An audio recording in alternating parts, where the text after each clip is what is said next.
Hi, I'm Megan Hansen. I'm 34 years old. I have cystic fibrosis, and December 26th of this year, I'll have been 8 years post double lung transplant. I've been coming to the University of Michigan since I was 5 weeks old. Going through a transplant is extremely scary. I was 18 when I found out that I needed a lung transplant. I was actually 17. I was a junior in high school, and growing up with cystic fibrosis, you're always sick. So I had always had lung issues. But my junior year of high school is when my lung function started dropping. And my senior year, that's when my pulmonologist at the time approached me about lung transplant. I knew that something like that was coming because I had had other CF friends that were qualified for a transplant, but not thinking that I would ever have to have one.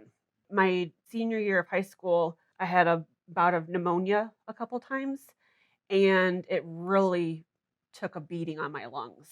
I had had 3 collapsed lungs growing up, so those right there took a beating on my lungs. And when I was first being approached about transplant, they weren't going to consider me at first because of my prior surgeries. They would have to go and undo what the past surgeons had done. Because of the last collapsed lung surgery that I had, the surgeon roughed up my lung wall and blew talcum powder in to make my lungs stick to the side wall because I had had 2 collapsed lungs within a year and a half. So the surgeon went in to figure out why I was having so many collapsed lungs. And for cystic fibrosis patients, we have these things on our old lungs called blebs. They're like little balloons. And with all the coughing that we had to do before transplant, the little balloons became weak and eventually would pop, having the lung collapse and having to have a surgery to reinflate the lung. So when the transplant team was speaking to me and my family at first, they said because of the past surgeries, I would be more at high risk with the lung almost being glued to my side wall. But because of my age, of how young I was, and transplant was my only option, they decided to roll the dice. And I waited almost 8 years for my lungs. But over that time, I was going to the support groups here, which was phenomenal. I met Carol my senior year of high school, and she was 1 year post transplant, which she was my first person I had ever met that received lungs. Even though we didn't have the same disease, knowing that there was a chance that I could see the same outcome as her was very enlightening and very hopeful. I was in contact with another cystic fibrosis girl at the time who I was mentoring. We both had the same doctor, and she was transplanted but passed away. But it was nice to be able to talk with her because for cystic fibrosis, we go through the same process as everybody else. But for cystic fibrosis patients, we're not allowed to be around each other because of the germs that we carry. So even though going to the support groups was helpful in a way, it's hard because you didn't have anybody else there that knew exactly what you were going through. Since then, the University of Michigan has started up CF transplant support groups, which I absolutely love because you can actually speak to others that know exactly what you're going through and are walking in the same shoes as you. Not that others here at the support groups didn't know what you were going through, but for CFers, we're just in a different ballpark. Support group and the social workers, they have your back. Whether you have a good family support group and friend support group, the hospital support group is another avenue to go down where if you feel alone and you feel scared because it's not normal to have to depend on, sadly, another person passing away for you to live. It's a terrible process to have to deal with. And when I was approached when I was 18, I didn't want to at first because I thought somebody else had to die for me to get a second chance at life. I didn't think that was fair. And then realizing that that was my only chance of living, um, it's a hard pill to swallow. Thankfully, on a random day 5 years ago, I received a call from Amy, our social worker, and she had a little giddy in her voice, and she was like, "This doesn't usually happen." She had a letter from my donor's mom. I was thankfully able to reach out to her, and I'm now in contact with her because her son saved my life. Um, I am forever grateful and blessed. I received my call on Christmas night, and I had already been in the hospital for 2 weeks. And it was a very bad outcome that I was facing. Because of all the germs that we produce in our lungs, only certain medicines fight it. And for me, I was already allergic to several heavy duty medications. So my doctor came in one day and said, "There's nothing else we can do for you. You need your lungs."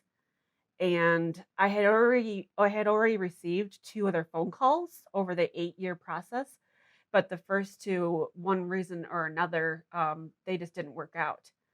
So the third time's the charm. I received a phone call at 10 o'clock Christmas night, and I didn't think it was real. I answered my phone, and it was Gift of Life informing me that they had lungs, and I was terrified and giddy at the same time.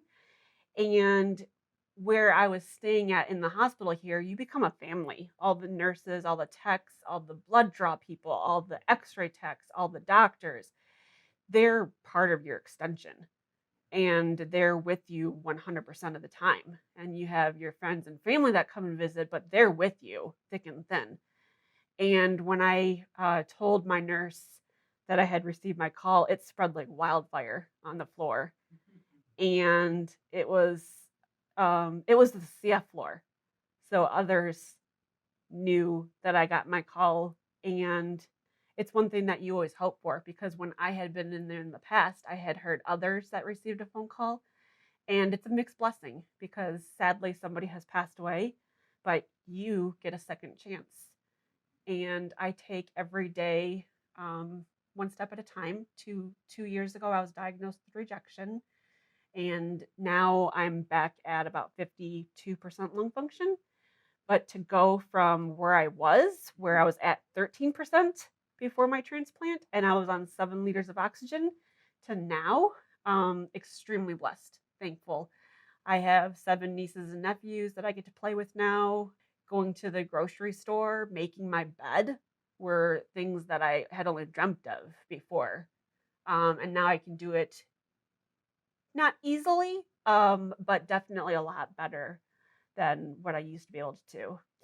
So, my main thing is, if you're going through this process and you're terrified, you have so many mixed emotions, is don't feel like you're alone. There's so many people that are going through this journey, that have been through this journey, that you can speak with, that you can connect with and relate to, because it's a small fraction in this entire world that know what this process is like. And it's an honor, definitely, to be part of this group, because you definitely look at life differently. I do now. It's a lot more precious because not everybody gets a second chance. And I was one of the blessed and thankful for my donor and his mom that made the decision to save my life, and among with several others. So if you're looking for, if you're in the process of thinking whether you want to go through this or not, it's a hard decision, but ultimately it's your decision, but ultimately it's the best thing that I've ever made in my life, because when when I was 17, it was in my parents' hands to determine if I was going to be a transplant candidate. When I turned 18, it was my decision because I became a legal adult. And I didn't want to at first, but now that I have, and been through this, I would do it again in a heartbeat. I was in the hospital for 13 days also after my transplant, and you have to relearn how to do every single thing over again. The littlest things of raising your arm, brushing your teeth, brushing your hair, getting dressed. You feel like you're back into toddler stage because everybody's helping you. And I promise you, it's a very, very long journey, but it's so worth it. And ultimately, it's a blessing. So thank you so much. And I hope that your journey um, will be precious and um, unique to yourself, but know that you're not alone in this process.